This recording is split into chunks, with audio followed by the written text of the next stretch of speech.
what is the output of the following code snippet?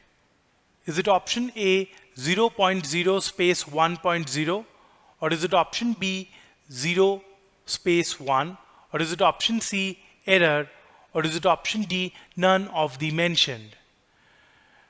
Now if you see in this line, for I in range 2.0, so inside range we are using a float number, that is 2.0. So object of type float cannot be interpreted as an integer. So here we have to use an integer value only.